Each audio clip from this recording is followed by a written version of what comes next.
Munsell Board of Education is called to order. Present we have Ms. Pitko, Ms. Leeper, Mrs. Gerber, myself, Mrs. Vitale, Mr. Cummings, Mr. Asa, Ms. Jacobson, Mr. Peterson, Mr. Dwyer, and Mrs. Maxincanelli had a prior work commitment and are absent tonight. I ask you all to please rise for the pledge. Ms. Leeper, will you lead us in the pledge? I pledge allegiance to the flag of the United States of America and to the republic for which it stands, one nation, under God, indivisible, with liberty and justice for all.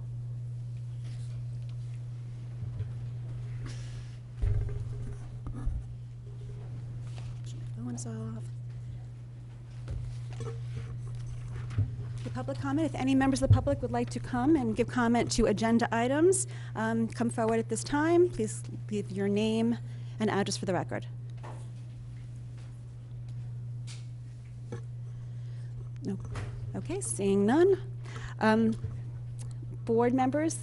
What? Oh, we have one. Oh, come forward, please, and state your name and address for the record. My name is Greg Bosch. You can have a seat.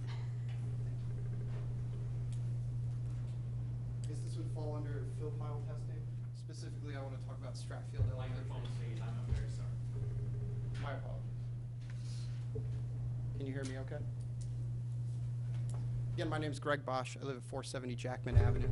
I'm here to talk about fill pile issues, Stratfield Elementary School, and the test results that were released earlier in the week. I hope that falls under one of the agenda items. It does. Just so you know, there is a time limit, so if I don't... Okay, I'm sorry. No, that's okay. I'm just telling you if I cut you off, I want to apologize ahead of time. Out of an abundance of caution, we tested. Test results revealed Stratfield has a playground with a cocktail of 9 different chemicals, some of which are carcinogens that exceed residential remediation standards by 7 times permissible levels. Benzoaphyrene, BAP, is one of the most dangerous of those found on this playscape. The facts show that Stratfield's playscape is one of the most polluted in the district, with nearly twice as many chemicals exceeding RDEC values than any other playground we've tested. Indeed, there are more chemicals at higher concentrations at Stratfield than there are at Gould Manor Park, where remediation is scheduled to occur. When I pointed this out to a member of this board earlier today, I was told that some believe the decision to remediate Gould Manor is political. Shame on anyone that tries to turn this into a political football. This is about the safety of our children. It is irrelevant that there is no record of fill from the Julian pile having been brought to this playscape. It doesn't matter where these carcinogens come from. And suggestions that these chemicals might be explained by an old playground built from pressure-treated lumber aren't based in fact. Pressure-treated lumber doesn't explain PAHs and petroleum products present in the soil on this playscape. What does? Spoils from road work and ground up asphalt. And that sounds a lot like the fill pile to me. Regardless of where these chemicals come from, they are just as carcinogenic and even more harmful to developing children. And that's why I rise tonight. My daughter just began as a Stratfield student. She's a kindergartner. My son will join her there 2 years from now. My children will play on this playground for the next 8 years. And my wife and I are deeply concerned. I've been told by members of this board that the school administration consulted with licensed environmental professionals, Ty and Bond, as well as local and state officials within the health department. That's Mr. Sands Cleary of Fairfield and Ms. Margaret Harvey, an epidemiologist with the state, before making the decision to open any of the fields or playscapes.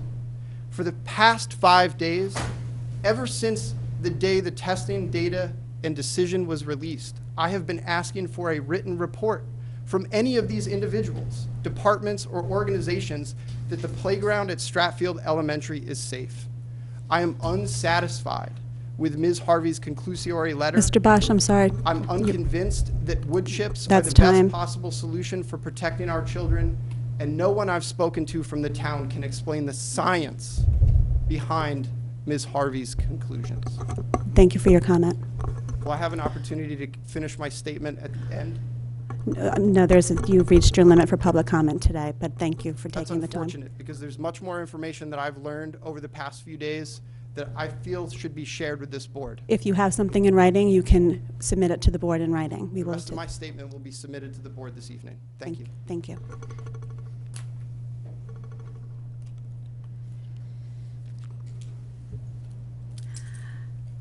It is not on the agenda, but we actually have one of our student representatives here tonight who has a report. So can I have a motion just to add an item to the agenda? Mrs. Gerber, seconded by Mrs. Leeper. All in favor? Motion passes 7-0. Ms. Phillips?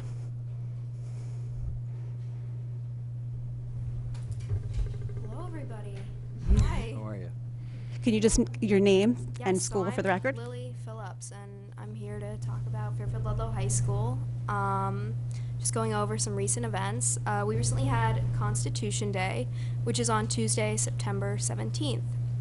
It's on that day because it's the same day that in 1787, the delegates to the Constitutional Convention signed the document in Philadelphia. So to celebrate, AP government classes created a Constitution chalk walk, which is a literal walkthrough of our nation's principal document. So it was a really great learning experience for students all around the school to go over and understand, a crucial part of our history, but also the structure of our government today in modern politics.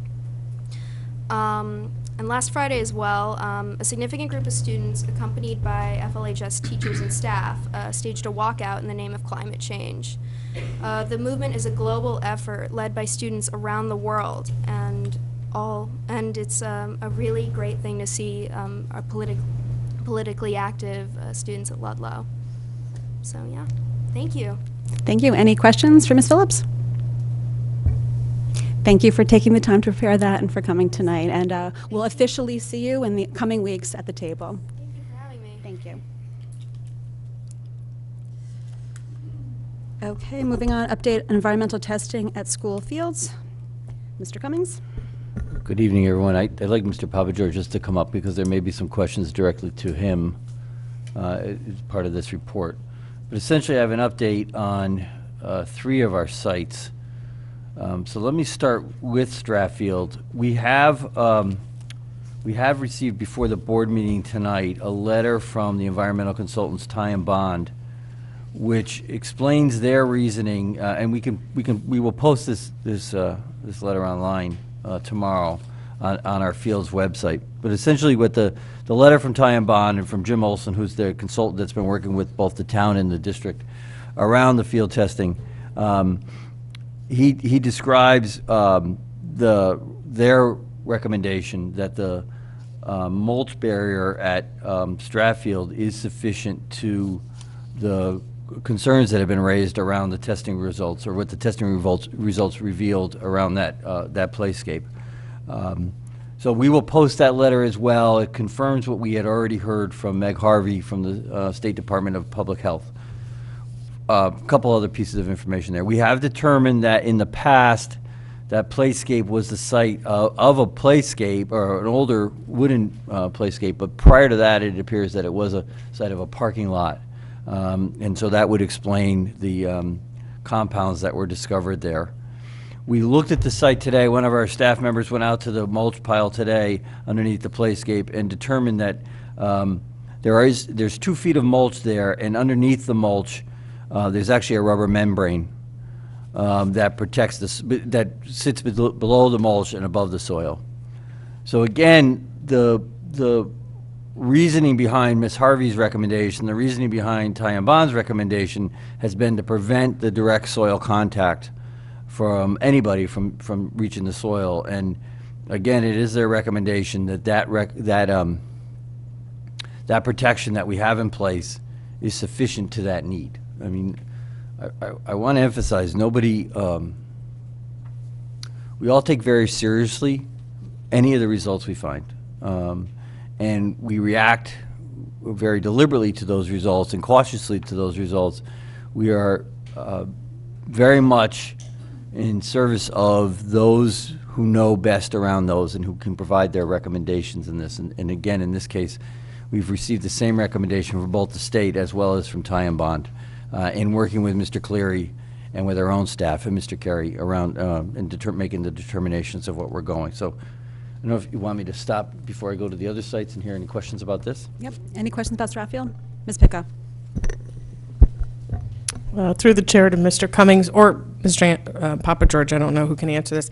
How often do we change the mulch at the playscape, let's say at Stratfield? We change the mulch. The mulch is updated every summer. We then, we have a playground inspection that's taking place, I believe, in October. And we make it part of our building inspections, part of our duties to make sure that that mulch layer is maintained. Mr. Papa George can speak in more depth about this, but in the when the winter, late spring or late winter, early spring, we go back out and reapply mulch as necessary, rake it back up if it's gotten compacted. So it's a constant source of oversight even before this issue, because that mulch layer is important just if a child were to fall from the material, from one of the playscapes. So how often do we change the soil underneath the mulch? Well, you want to answer that one? We don't change the soil under the mulch. What we do is every year we add mulch to all the playgrounds, and we pick one playground that we deem is in the worst condition, and we actually, working with the town, we dig out and remove all the mulch and bring all new 2-foot mulch in. That just happened this last summer at Holland Hill. We did both the lower playgrounds over there. So I'm trying to, and once again, I don't know who this goes to. I'm trying to understand the point of testing the soil if it came back and we weren't going to change it out. We weren't going to remediate it. Why did we test it? I think out of caution to see what we had. If the numbers, if we had determined, or if the test had determined that there were greater concentrations there than what we found, then we would have to think, or we would have to consider other sources of remediation. I think that's one of the things that I think is not clear is when the term remediation is discussed, I think to some degree people see it as a single thing, single process, where rather it can describe a range of possibilities that could be done to address any soil conditions or whatever conditions might exist. So part of the caution of this, and this explains to some degree why we haven't released Jennings, for example, right now, because those concerns did not allow that. They're saying that we might have to do something more than mulch at this point. But again, they're taking their time on that one because they're not sure yet what we should do with those. And this town is dealing with this at different sites as well.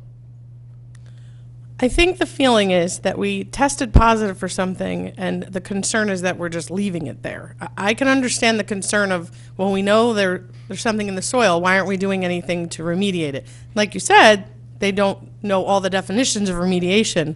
But moving forward, I would be concerned if I had a child that went to school there knowing there's something in the soil. Well, I mean, maybe I need more clarification. Like, we tested it and we came positive, but we're not doing anything to remediate it. yeah. Yeah. Mr. Asa? So if you go back and look at all of the meetings that we've had over the last several months in different town bodies and forums and everything, this has been discussed at great length. And I think just to try and piggyback on what Mr. Cummings is saying is, as Mr. Cleary and others from Ty and Bond have said, in some situations in a field, it could mean putting a topsoil cover and sod. In some situations, it could be putting down mulch. Every situation is different. And from the way I understand this, and based on this letter here today, stating that it appears that there was a parking lot there at one point, so that would explain the asphalt fragments, thankfully explain them, right?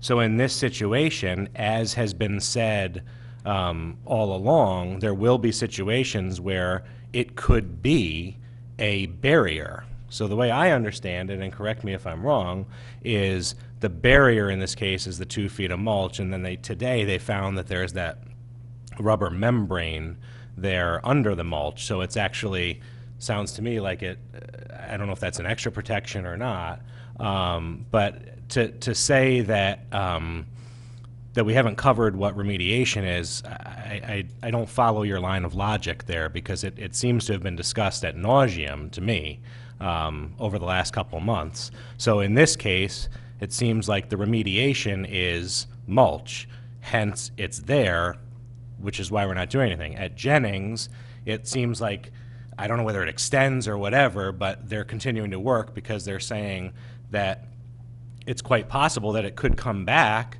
that let's say it does include a broader scope of mulch or whatever. We don't know yet because we have to wait for the experts to tell us.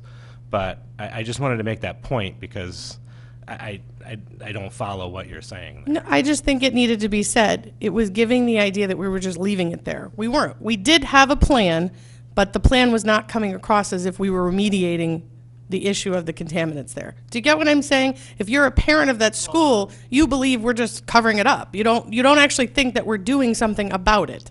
Well, I understand, but I think you're blurring what remediation is.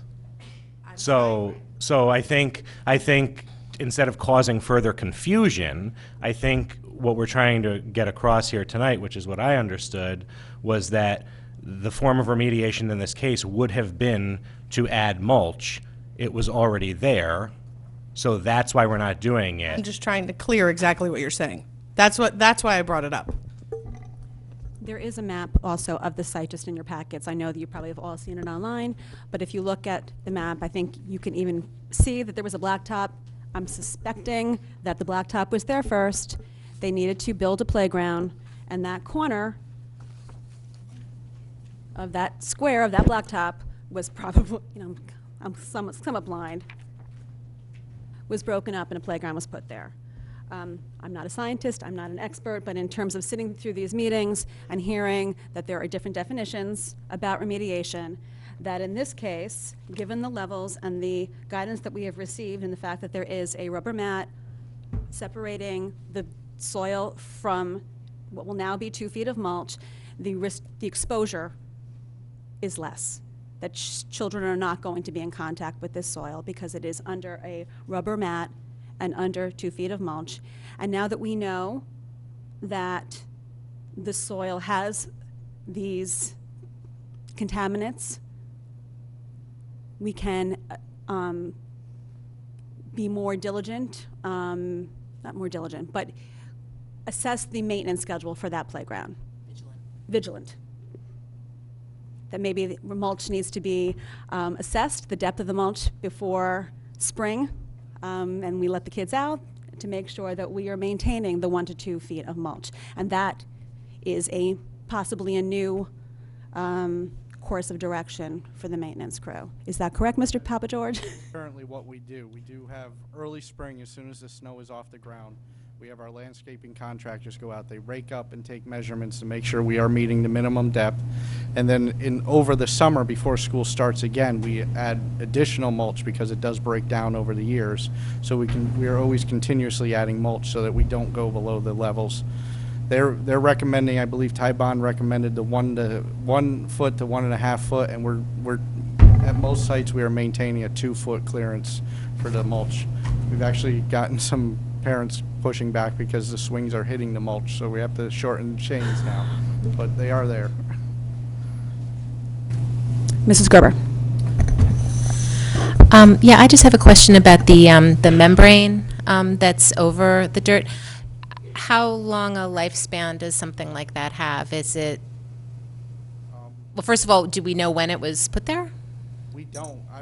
We were actually surprised to find it, so we were assuming it was put there when the initial playground was put into place. Which I believe was 2011? I believe there was a playground there in 2011, but it was completely removed and replaced, so I believe that is when that membrane went in. So 2011, so it's Record of it? 8 years old. So I guess, is that the kind of thing at some point when you're doing the yearly maintenance, I guess with this and with any playscapes, I suppose, do you, in addition to cleaning out all the mulch, would you then replace? We will start, we have not done it in the past, but what we will start doing is when we do dig out, like we dug out Holland Hill this year, when we dig out one school a year, we will start replacing or installing if there is no membrane.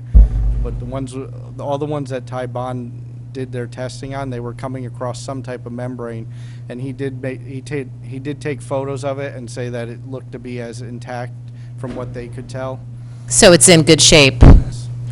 from the sites that they were finding it, they found it to be in shape, good shape. Okay, thank you. Do weeds come through this mulch? I'm just speaking from my own. Having a place that in my backyard with mulch and not having rubber but having fabric, the weeds pretty much pop up all the time. I'm curious to know. The fabric and the rubber is actually there to control the weeds. The weeds we get in the playgrounds are light rooted, so they're very easy to pull. They only root in the mulch. They're not digging into the dirt and creating deep roots that make them hard and rough to pull out. Okay. Any other questions about Stratfield? Okay. All right. Moving on. So let me talk about Fairfield Ludlow. We had tested Fairfield Ludlow. One of the concern had come up around, and this is the specific, I'm sorry, the courtyard across from the Library Media Center. A concern had come up because there was a sinkhole had appeared there evidently several times in the past few years, close to the headmaster's office along that part of the building. And the fact that it had been filled with by the DPW raised the concern of what actually had gone into the sinkhole. So we had that area tested, and while we're not able, and there's no evidence that this was done, that something occurred from the fill pile, we have no, in other words, if you remember some of the, in other incidences, there were receipts of deliveries that showed from the fill pile between certain dates. There's no evidence of that linking it to Fairfield Ludlow, but some contaminants were found in the soil in that area that's close to the headmaster's office. And the belief is that back when that was Mill Plain Elementary School, that was not a courtyard. That was actually part of the building, and it was the site of the custodian room and the boiler room. So what we're dealing with is, it appears to be anyway, contamination from the 40s and 50s before that area of the building was knocked down and replaced with a courtyard and the building was expanded. The results of the testing results, excuse me, indicate that area will need further testing to determine the extent of the remediation. So what the remediation consists of has not yet been determined. The initial testing sites have shown that there's something there that requires further testing, and that testing would essentially require them going out from the test sites they found, where they found the contamination, to determine how wide an area might be impacted, and then determining, based on that, what might be the best remediation plan. However, because there's an area in that courtyard that is covered with blacktop, and which students utilize, we have an understanding from both the town and the State Department of Public Health that the blacktop essentially serves as a remediation barrier to the soil, and as long as students don't go into the soil, don't go into the grassy areas, they can continue to use the courtyard for lunch and other things. Because again, this is not an airborne issue, this is an issue of direct contact. So I met with the staff at Fairfield Ludlow today after school and shared with them what the issues were. There was essentially one question that I had from the staff at this point that was about, because that area is somewhat sloped, if it's possible that some contamination had gone downhill, as it were, and that's something that the testing will determine. But we believe we can open that up, cordon off the area, the grassy area, so keep people off of it. According to Mr. Hatz, students really don't go on the grassy area anyway. They tend to eat lunch on the blacktop area. But we can open that up, keep students off the grassy area, and they can have access again to the courtyard because they'll be in an area where they're on a remediated barrier, essentially from the soil. So that's where we are right now with Fairfield Ludlow, and waiting for more determination from the town, Tie and Bond, and the Department of Public Health, what might be the remediation efforts there. I don't know if there's questions on Fairfield Ludlow. Any questions on Ludlow? Okay, thank you. Okay. The final site is McKinley. We had said to everyone last week that the McKinley Playscape was closed, and I think in this case it's important that you look at your map of McKinley that you have at your seats. We closed the play. There's two playscapes in the immediate front of the McKinley. The one to the left has, what is that surface called? What's the best? Rubber surface. Rubber, okay. A rubber surface, and the one to the right of that is the one that we were concerned about. That is a mulch surface. But a further examination of the results show that the actual testing sites on that playscape were not a concern. The actual concern is if you're looking at the building, to the right of the building, outside there's a patio area outside the Library Media Center, for example, on the edge of the soccer field area. There's a small area there that 2 testing sites determined, and on your maps, they're S101, S102, 101 and 102, right? Those show areas of contamination. So that's where the problem is at McKinley. We roped off that area today based on what the town has advised us to do. That area, again, is going to be now considered for some type of remediation plan. The good news out of this is that because there was no concerns found at the playscape at McKinley, we can open actually both playscapes at McKinley in the front of the building. So I spoke this afternoon with Ms. Gingrave and told her that this was what we had determined, and she was very happy. And this, again, we'll make an announcement. We'll send this out to the McKinley community tonight, including the testing results, so they can see this. And that area that is now cordoned off will remain cordoned off until we know what the plan is. Any questions about McKinley? Okay. Thank you. You're welcome. Thank you. Thank you, Mr. Papa George. Okay, adoption of policy 5144.4, students' discipline, physical exercise, and discipline of students. Recommend a motion that the Board of Education adopt policy 4144.4, students' discipline, physical exercise, and discipline of students. Can I have a motion? Mr. Asa, seconded by Mr. Peterson. Mrs. Maxon-Cannelli is not here. Would Mr. Peterson, Ms. Jacobson, would you like to make any comments about this policy?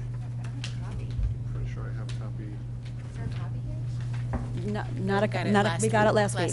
This is just for action No, tonight. this is a very simple update. It was brought to us by staff, pretty much just putting the current practice into policy, and we didn't get any questions or public concern or anything like that from either to Jen, so it's really just a simple update.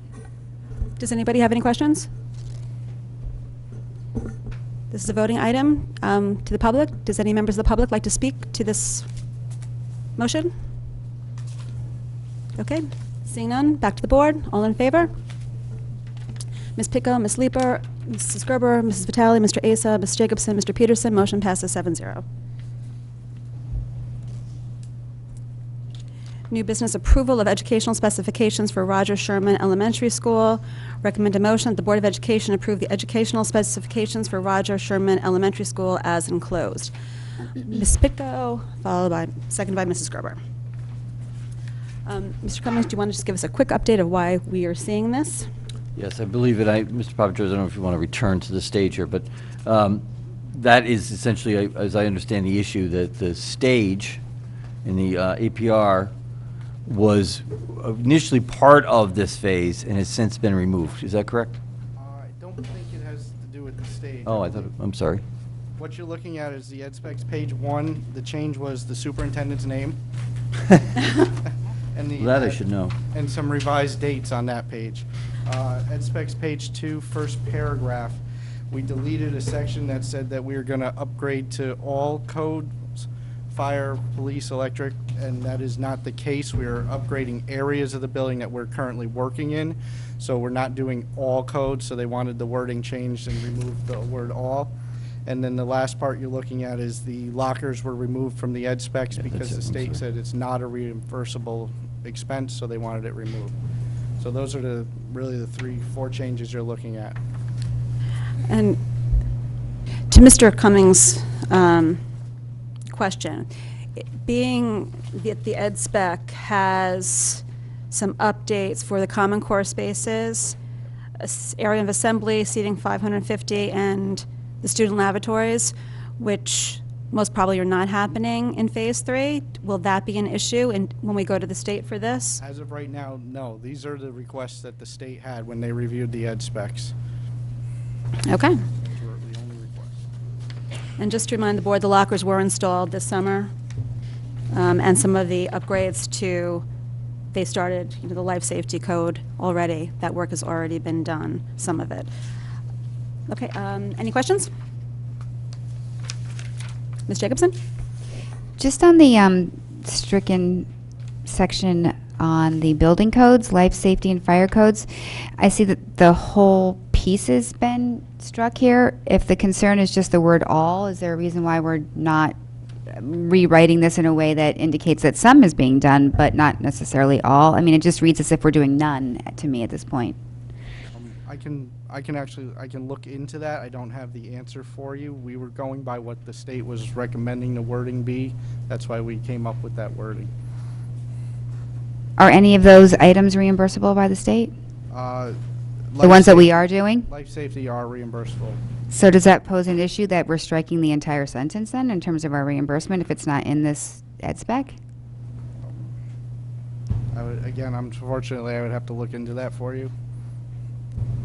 It might be an important point to clarify, just because if we're getting reimbursement on something or seeking reimbursement on something that's not actually in the ed spec at this point, it might, I understand the clarification that we're not doing all, Yeah. but I think striking all of it, especially for seeking state reimbursement, maybe there's some different language that we might want to do. It just seems a little bit of a concern. Yep, we can definitely look into that. Mr. Asa? Just to be clear, this is coming from Sal Morbido's conversations directly with the State Office of Reimbursement, and this is a formality to move the project forward and for state reimbursement, knowing that we always get reimbursement for those items. Just so, if we didn't approve this tonight, what happens? Unfortunately, I don't know the answer to that. That is correct. These do come directly from the conversation Sal did have with the state. Sal unfortunately could not be here tonight to answer the questions. He kind of gave me a cheat sheet for you guys, and that was what I was reading from when I gave you your answers. I would have to find out. I don't know. I believe it would delay the reimbursement process if we did not approve the ed specs tonight. Okay. I mean, these types of things have come before us many times, and Sal has gotten up there and sometimes talked about stuff that, quite honestly, I don't even know what he was talking about, but I trust him. So, in this instance, I'm going to trust what Mr. Morbido is suggesting, and if we need to make a change again, I will urge you to discuss that with him and bring it back to us, as Mrs. Jacobson's mentioned. But in the essence of not slowing anything down or risking any kind of reimbursement, I would suggest that the board approve this. Any other comments? Okay. Yep, Ms. Gerber, sorry.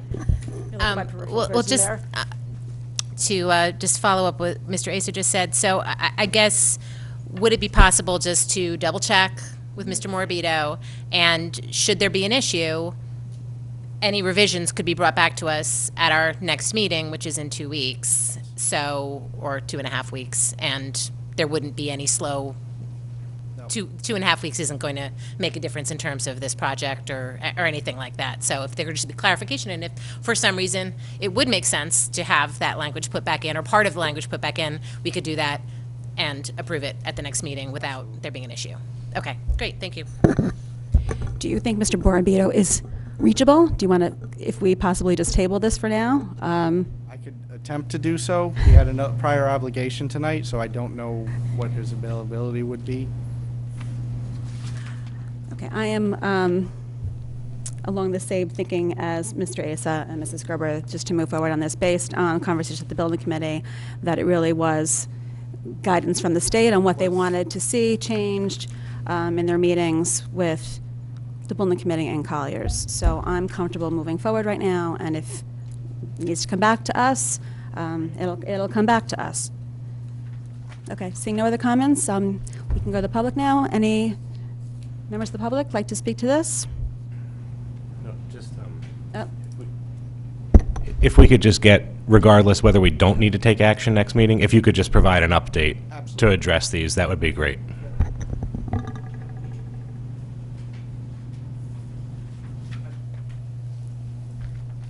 Matt O'Gurk, 287 South Benson Road. I know this is comment, probably not comment in question, but are these available to look at tonight? Like, is there a printout of these revisions available that we can It's on take the a look agenda. at? They're in the It's agenda? online. Okay. It's online, Okay, yeah. thanks. Yeah. Anybody else? Okay. Seeing none, back to the board. All in favor? Ms. Pickup, Ms. Leeper, Mrs. Gerber, Mrs. Vitale, Mr. Asa, Ms. Jacobson, Mr. Peterson. Motion passes 7-0. Financial review of 2018-2019 fiscal year. Mrs. Munsell, Mr. Cummings, do you have anything to say about this, or should we go right to Ms. No, Munsell? we can go right to Ms. Munsell.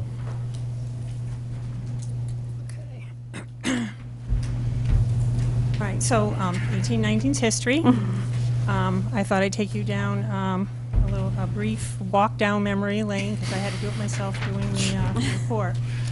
You remember last year was the year of the give-backs. In first quarter, the end of September, we were already projecting a deficit of $850,000 in staff replacement.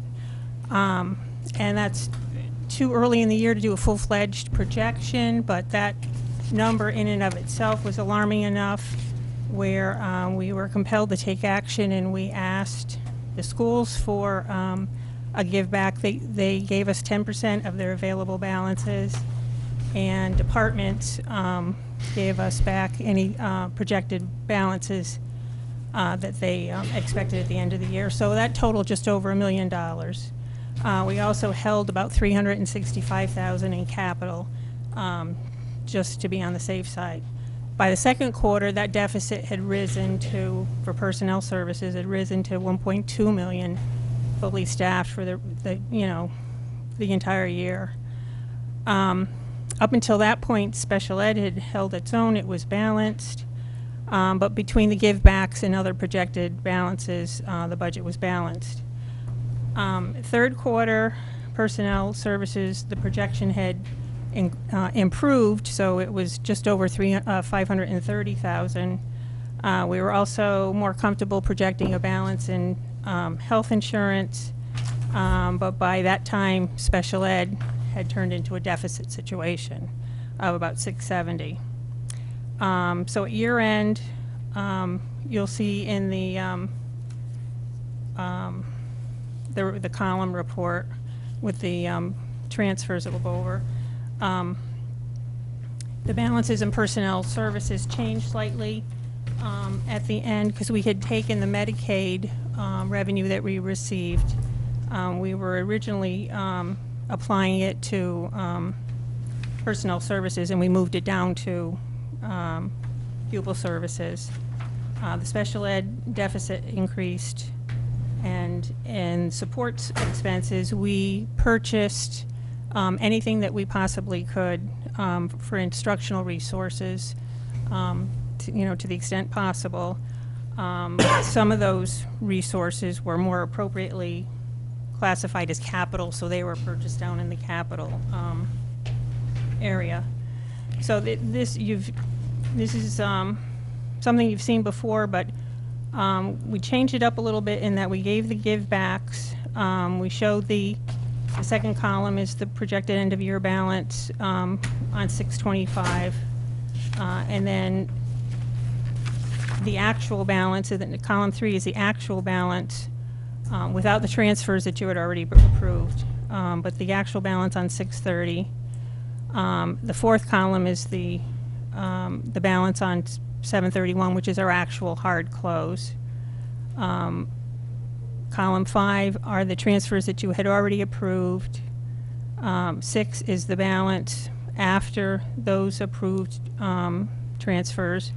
So column 7 are the actual end of year transfers that we had to do. So virtually we got the balance down to nothing at year end.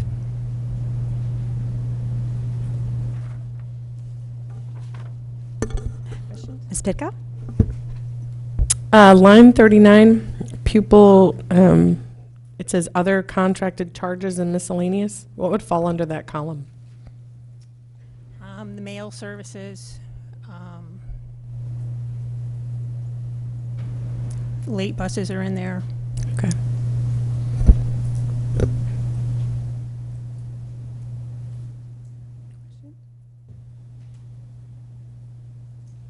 Any other questions? I do. Mr. Asa? One, I want to say thank you, as we do generally this time of year, for working so diligently on balancing our budget and making it work. Obviously, we would love to have more money and be able to put it into our buildings and programs and everything, but I think you did a very good job working with what we had. Based on this, springboarding to next year's budget, looking at where we are now, knowing our contractual obligations, so with staff, support, healthcare, and whatnot, are we starting to formulate a base point or a basis point of where we're kind of coming out the gates at without anything else? Yes, we're thinking about 2021. We're preparing the preparation manual. So we've been talking about, okay, what's the message going to be? And you know, I did a very preliminary calculation based on budgeted numbers for staffing. Like we don't know, you know, what the actual is yet, but just based on budgeted and the contractual increases that we have in place already, that we know of, anticipating, you know, we're going out to bid for transportation. I had to put in an estimate for that. Health insurance, we know that there's a new law that the Fairfield County, each county is going to have a an adjustment to the state partnership, whatever the base increase is. There'll be an adjustment based on county now. That starts October 1st for any new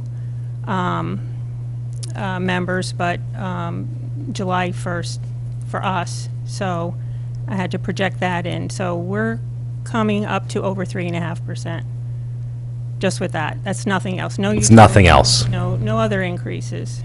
Okay. And actually more closer to 3.7%. And that's with an estimate on the transportation, which I know is just an estimate, but that doesn't take into consideration any other contracts we have, like grounds maintenance, fields maintenance, that are all coming up. That hasn't been incorporated yet, has it? No, that's going out to bid too. Okay.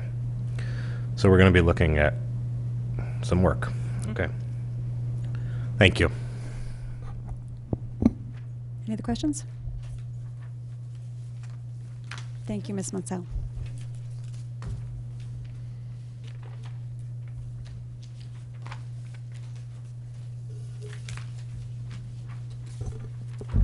Okay, let the fun begin. The first read of the Fairfield Public Schools Student Calendar 2020-2021.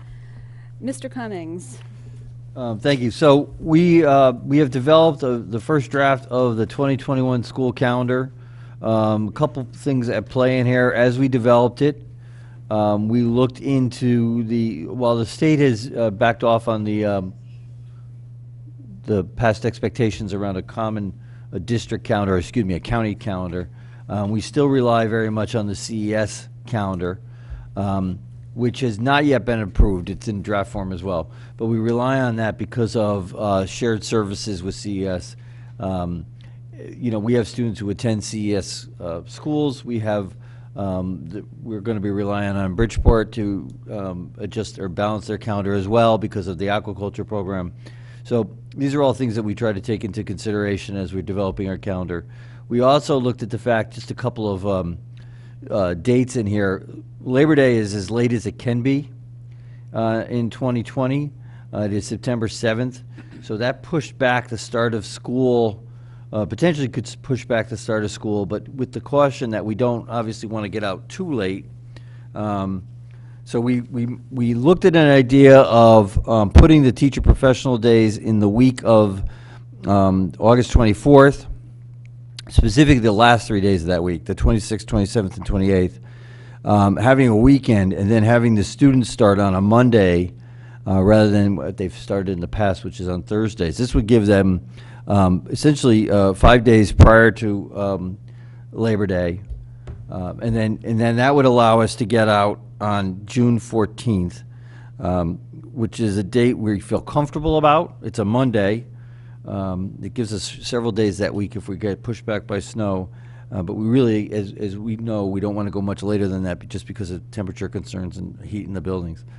We had initially looked at September 18th as Rosh Hashanah, and but we had checked on that. It is not the holiday. The holiday is actually the 19th, so you'll see on the calendar that we would exclude evening activities from the 18th, Friday the 18th, because the holiday will start at sundown, obviously, on the 18th. Other than that, we maintained the early release days. We kept a February break of a long weekend, the Friday and the Monday, and an April break of April 12th, with Good Friday being the 2nd. We initially had looked at the idea of running April break on April 5th, but that seemed awfully early to us. So we moved it back 1 week, and so there's a separation between the Good Friday long weekend, and then there's 5 days of school, and then the April break would be proposed starting April 12th. So that's essentially where it is. For the most part, everything in the current calendar, the early release days, the conferences, we pretty much lined up where they are this year. Okay. Ms. Jacobson? Where to begin? So I'll just start in August. Normally, up until last year, we had placed the 6th and 9th grade orientation day as noted on the calendar, and I noticed that as of last year, we stopped doing that. I was wondering if that day could be added to the calendar for families so it's just clear, or if there was a particular reason why it was taken off that you might know of. I'm not aware of any reason why it was taken off. Okay. And so looking at us starting on a Monday with 5 full days on August 31st, would that mean the 6th grade and 9th grade orientation would have to be on that Friday, the 28th, before? It would. That's when it's been now. It's been the day prior to the day students return. Right. So I guess I find that a little unfortunate, just because I feel a subset of our families, and I really would like to hear from 5th grade and 8th grade families, because maybe they don't care about that. But having them come back on a Friday, the last weekend of the summer, I just don't know why we wouldn't do Monday and Tuesday instead. I mean, we're already breaking our kind of schedule, starting on Wednesday, Thursday, but I don't know. I think that that's something that's a concern to me out of the gate to discuss going forward. Sorry, can you repeat that? Okay, so 6th grade and 9th grade orientation is always the day before everyone comes back.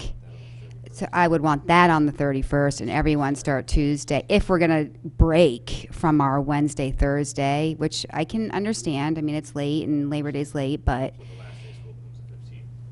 yeah, I can jump to that too. And I feel like we just went through a whole process this year where we didn't have a half day on a Monday in order to save a lot of money, but yet we're going right back to having, I mean, that might not be the last day because of snow days and whatnot, exactly, but I'm just saying, it's like we just kind of had that conversation about not ending school on a Monday. So that was my second note on that, but yeah, it would move to the 15th to Nick's point. And then, have we ever not had April break not connected from Good Friday, disconnected from Good Friday? We have? Yeah. Sometimes Good Friday is towards the end of March. Okay. It's not, I just was curious. I didn't remember that ever being the case. And then there was one other thing. February break, the 11th and the 23rd, those 2 days, was there ever a thought of kind of dropping that 23rd and just making the 11th a full day, and that makes February break just that 1 day longer for everyone? Say that again, I'm sorry. So February, Yep. we have 2 half days, right? The 11th and the 23rd. Right. February break starts the 12th under this draft. Mhm. Was there any thought of dropping 23rd and making the 11th a full day off, so that February break would just be that one extra day longer for families, and we would save a day in February? If we did that, I'm just playing this out, so that would push us back. Then if we took your first suggestion, that would push us to the 16th? Well, would that necessarily be the case if you're having Well, to? We'd have to, yeah, we'd have to, we'd be giving the teachers another full professional day, which would be, Could we The take day that one. from June 1st? my concern with the June 1st date is this. We had, this year, we took full advantage of that day after Memorial Day to have teachers engage for half the day on the school improvement planning. It was the first time we got a collaborative school improvement plans put in place by our faculty. And then over the course of the summer, we brought teams in to flesh out the plan and have it ready for the start of school. My concern would be that if we would no way be ready to engage in those conversations in February. So that's why that day towards the end of the year is really important for planning. Sorry. Yeah, sure.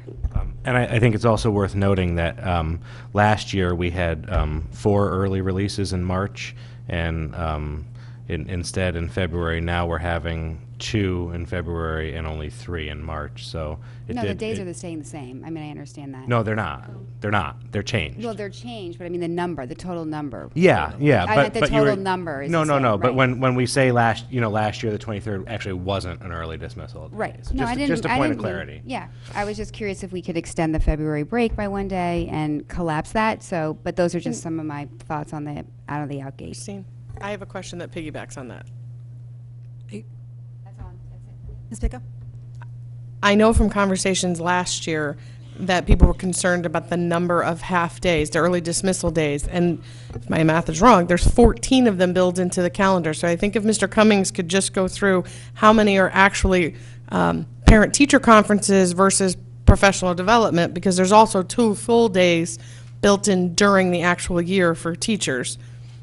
And I know that we're going to be putting together a new district improvement plan, so why is that time so necessary for the staff?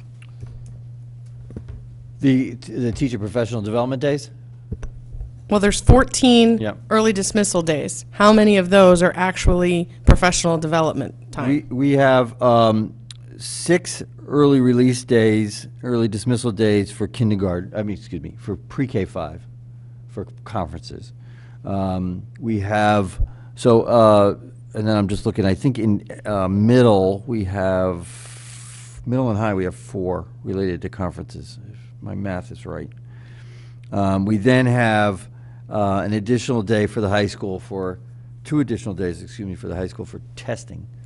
The PSAT day, the SAT day, that we have linked up with professional development as well.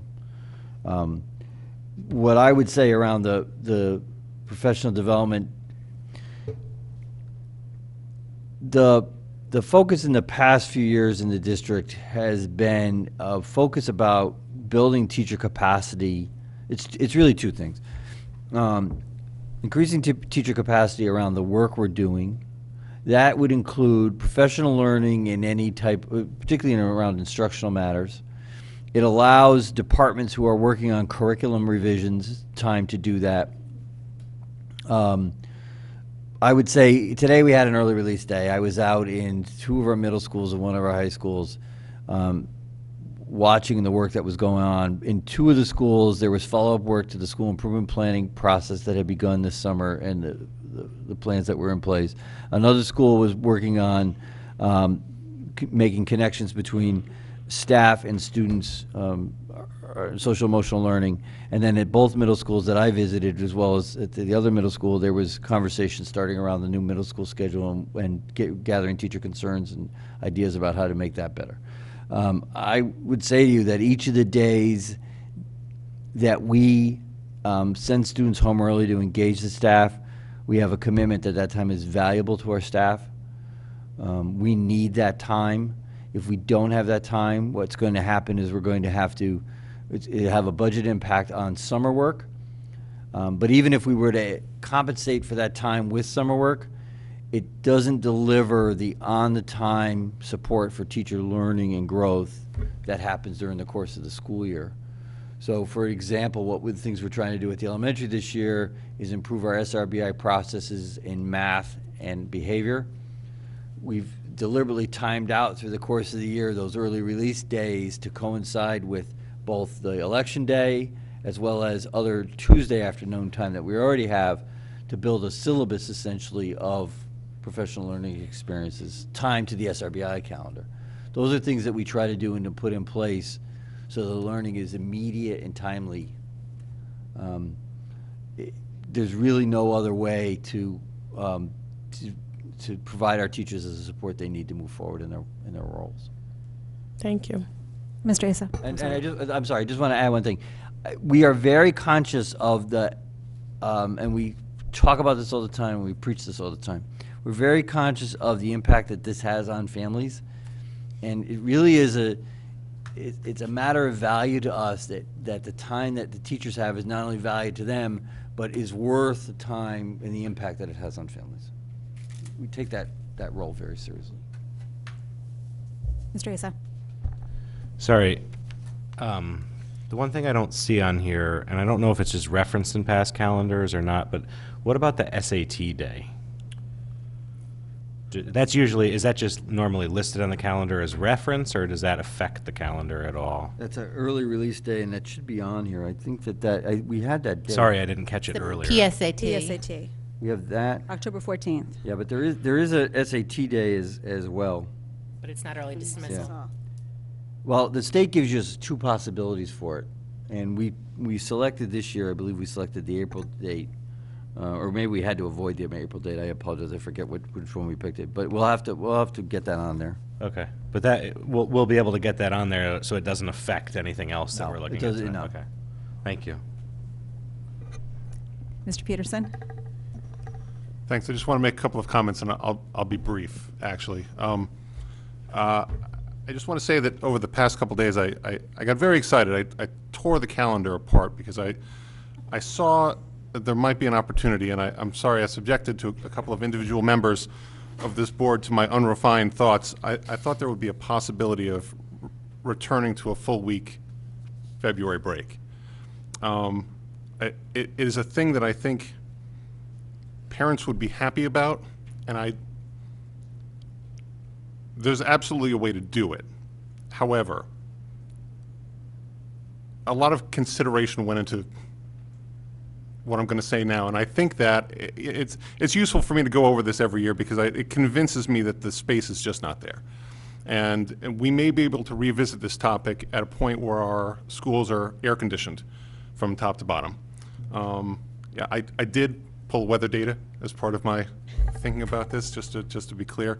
But I want to let the public know that I gave it a good try, and as the chair knows, I was prepared as of 24 hours ago to storm ahead with it. But upon kind of more sober reflection, I've decided that unless there is a large voice on this board to do that, I'm not sure that we are prepared to have that conversation. Does anybody want to have that conversation?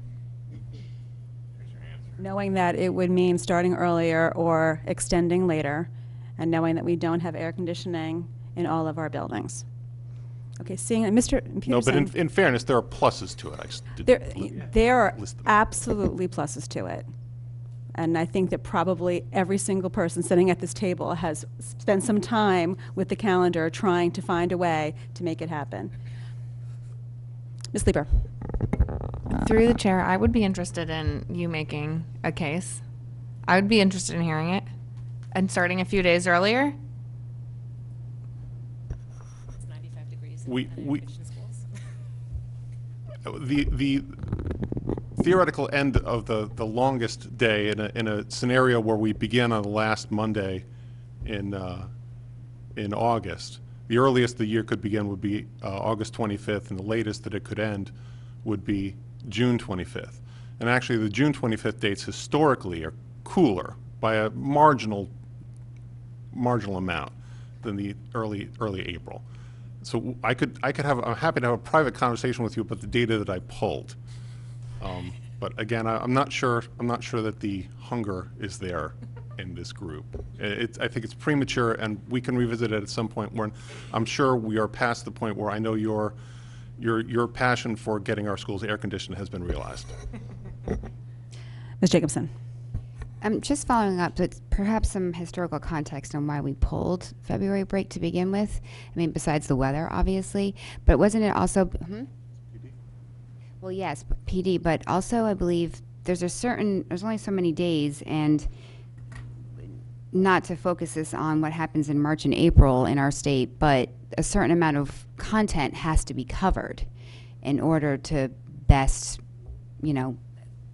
have our students prepared for APs, whether it be SBACs, whatever, all of those things. So teachers are responsible for covering all of that material before that begins to. So there was multiple kind of reasons, but I hear you, in terms of that. But I don't know if Mike had any thoughts on that. Go ahead, sorry. Well, having been on the board that actually voted to get rid of February break, which was something that we discussed at great length, this came on the tail end of a few years where not only did we go to almost the end of June, but we actually lost the majority of our April break. Now, of course, many people had made plans, which meant that every day, we actually hadn't made plans in April, but so my son was going to school and it was on the earlier side, but every day there were different combinations of kids in class because some people had made vacation plans at the beginning of the week or at the end of the week or maybe just a few days in the middle of the week. So I can tell you nothing happened that entire week. I mean, 4 out of the 5 days were taken out of the April break. So there was that. And again, I mean, at that point, I don't think the content was as important as it is in middle and high school, but of course I can only imagine what it must have been like for the high school students. In addition to that, trying to take a final exam when it's 95 degrees in a classroom is a little difficult. I would also say that there seems to be a trend growing that continues to grow each year of many colleges having orientation meetings, not even the last week in June, sometimes the 3rd week in June, to the point where we did not, I don't know if anyone here recalls, we did not want to go any later into June because we were getting emails from students saying, I will miss my graduation if you have it the 3rd week in June because I have my college orientation then. So that is another trend on top of the weather trends, on top of the curriculum trends, on top of the losing April break trends with weather being what it is lately. So I think we're kind of a little lulled into thinking that maybe we can make a go of it because the past couple of years I looked and we actually haven't had many snow days. But I recall the year when we had Sandy and Nemo in the same school year, and that certainly kind of threw a monkey wrench in things, and that was after we'd gotten rid of February break. But so just a little more context to that decision. Thank you, Mrs. Gerber. Mr. Peterson. Yeah, I would just add to that in my survey of towns in the region, it seems that very few continue to have both a full week April and a full week February break. Thank you. Any other thoughts on the calendar? Mr. Asa? I just have one more, and I say this every year, and I kind of piggyback on Ms. Pitko's comments. I would love to see discussions continue on how we can at least broach the subject of some outside-the-box thinking on the conferences, especially at the elementary level, and trying to reduce these number of half-days, because it is, I understand a necessity to have conferences, but I just ask, moving forward, if there's a way we can kind of try and brainstorm, and maybe the answer comes back and says there's no other way to do it, but I would, with you as a new superintendent, ask that it's something that we look at this coming year for the next time we're discussing this.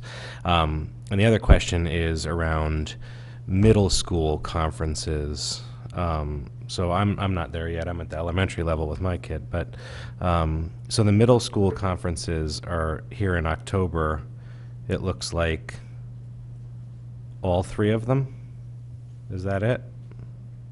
3 days of middle school conferences in October? Pre-K, yes. Okay, so I know in the past and last year we discussed, and I went at more of the elementary school, but is there a true necessity for 3 days at the middle school level?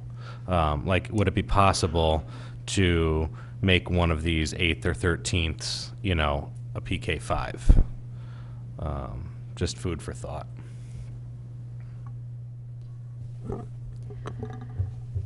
Before we move on, I want to get back to Ms. Jacobson's point about the first day of school in terms of conferences, and if we end up moving, not conferences, orientation for those going into middle school and going into high school.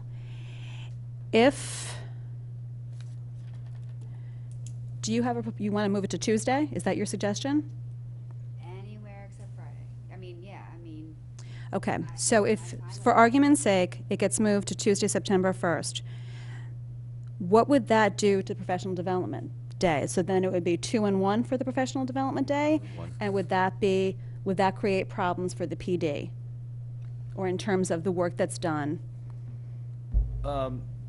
No, I don't think it would. Well, I'd have to look at this. I think what we'd have to do is, which we have to do anyway, is look at what we've been using for the last few years as the 3-day schedule, and see if that schedule would need to be adjusted around a weekend.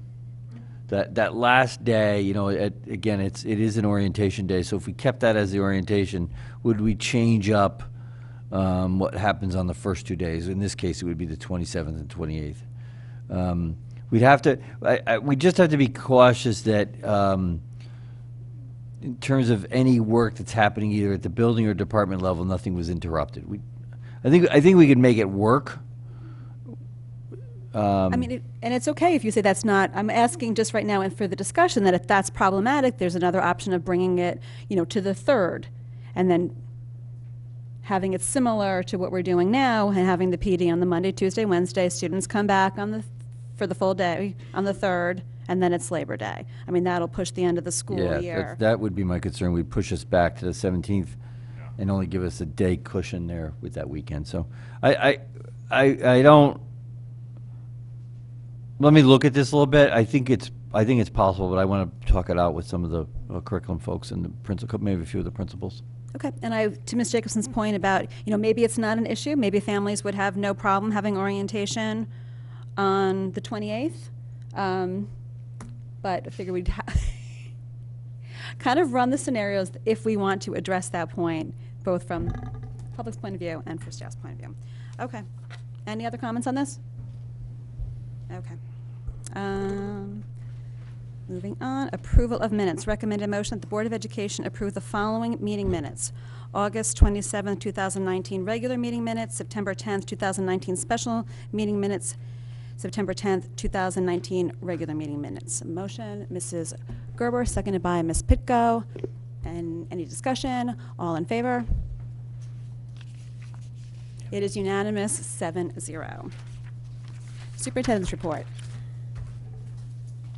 Well, I gave some of it already when I talked about the early release days today. We as I said earlier, the school's engaged in a number of professional learning activities, primarily at the middle school. One of the components of that was each school in some way handled their school improvement planning process, but at the middle school there were conversations with each of the staffs, building-based, around where we are, an update on where we are in the middle school scheduling process. There was some examination of a proposed schedule at this point to gather staff feedback.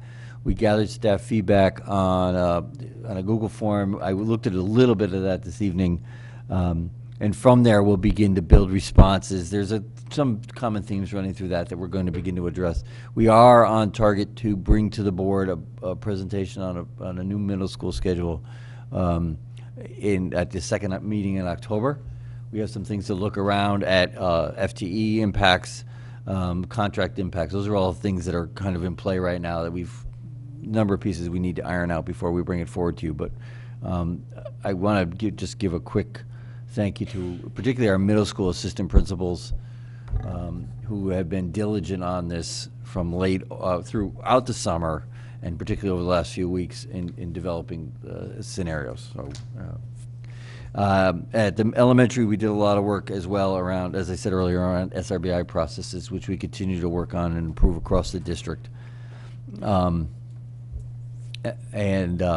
bringing in the math component and the behavior component at the elementary and ramping that up, as well as at the elementary level, moving forward on the overview for staff around NGSS science, which is taking place at the elementary. Really a lot of professional learning this year at the elementary level for implementation more towards the second half of the year and into next year. And then finally, I just wanted to give an update on the deputy superintendent search. We have done interviews. As a result of those interviews, I decided to hold off on an appointment, and we will be, Ms. Gottesman, with us tonight, will be serving as interim deputy superintendent through the remainder of the school year.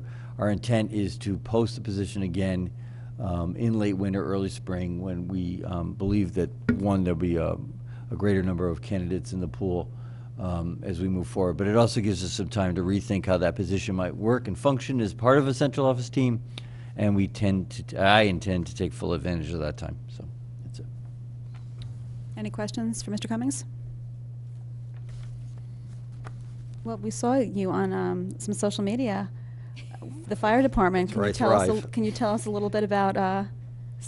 Yes, the part of each of our elementary schools is involved with the Sandy Hook Promise, and their program around essentially stop and say hello. And I went to McKinley yesterday as part of their project Monday, and McKinley has a previous commitment, an ongoing commitment with members of the Fairfield Fire Department around providing coats to students in need and that type of thing. And so they invited the fire department. Chief McCarthy was there as well.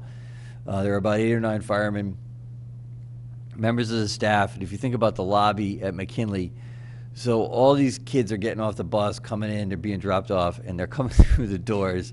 And like there's this phalanx of adult males like forming this corridor that they have to go through. And it's Monday morning. They had a good weekend, and they're just looking at, there was quite a number of, high fives and fist bumps and things. But some of these poor kids looked at us like, who are you and why are you here? What are you doing to me? I just barely woke up. But it was very fun. It was a lot of fun. And it was, it just reminds you of what's important. This greeting of kids. And that is, all of our schools are fabulous. They are all fabulous. But McKinley has a tradition every day of greeting kids as they come in off the bus. So who's ever available goes to the lobby. There just were more of us on Monday. And it was great. It was a lot of fun. It was very nice to see. Any other questions? Oh. Committee liaison reports. Ms. Pitko. So tomorrow night, SEPTA has a meeting. I believe it's at McKinley School, 7:30. Rob Mancusi, Special Education Director, will speak about this year's SPED initiatives, introduce his team of coordinators. Wednesday, October 30th, SEPTA is also having a Board of Education candidate forum at their meeting. What's that? It is Wednesday, October 30th, 7:30 p.m., McKinley Library.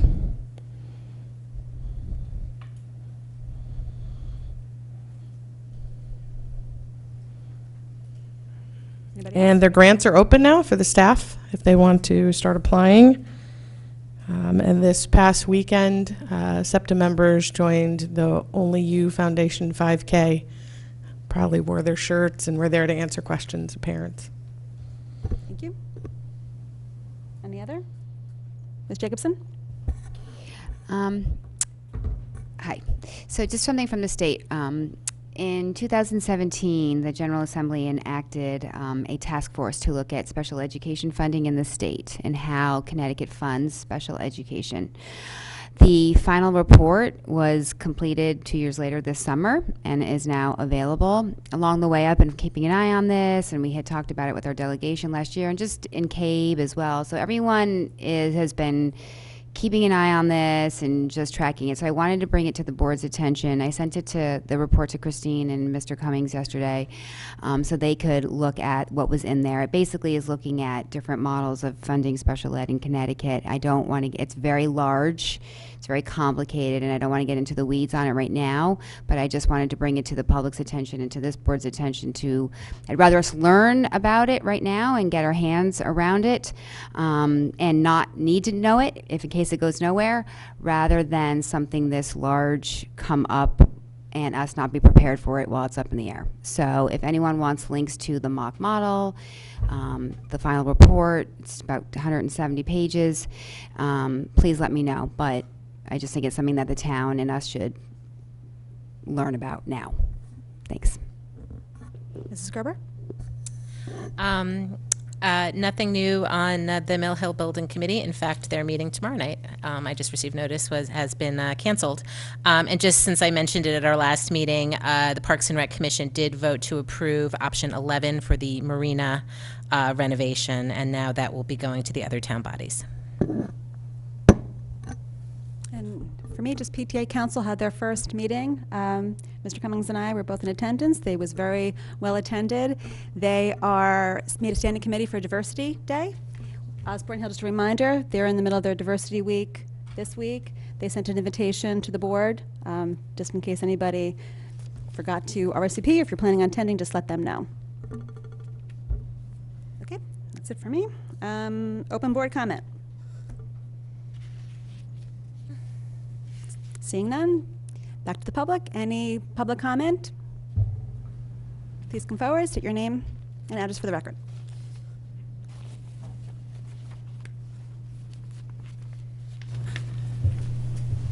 Hi, Bonnie Rotelli, 1280 Merritt Street, and also District 4 RTM rep.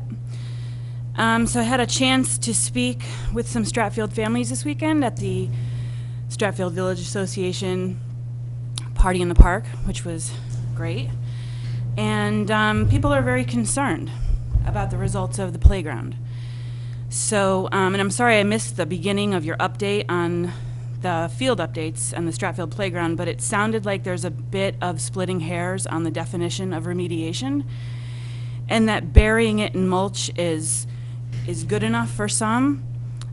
I realize that the results may or may not be from contaminated fill from the fill pile mess, and that you guys may actually have stumbled upon a problem stemming from the renovation of Stratfield some years ago. But regardless of the contamination, we now have an obligation to fix it. And given the recent fill pile scandal in town, I have the experience of knowing that my now middle school age daughters have spent years playing on contaminated fields throughout town. And now I have equal discomfort knowing that they both have been playing on contaminated playgrounds for years as well. And there's nothing I can do about that. But we can change that for the current students and their parents and ease their fears of what the potential exposure could be to their children by fixing the problem. So I'm asking you again to reconsider and do a full and complete remediation on that playground for these families. And these kids deserve it just as much as any other less contaminated field or playground in town, and not burying it in mulch. Thank you.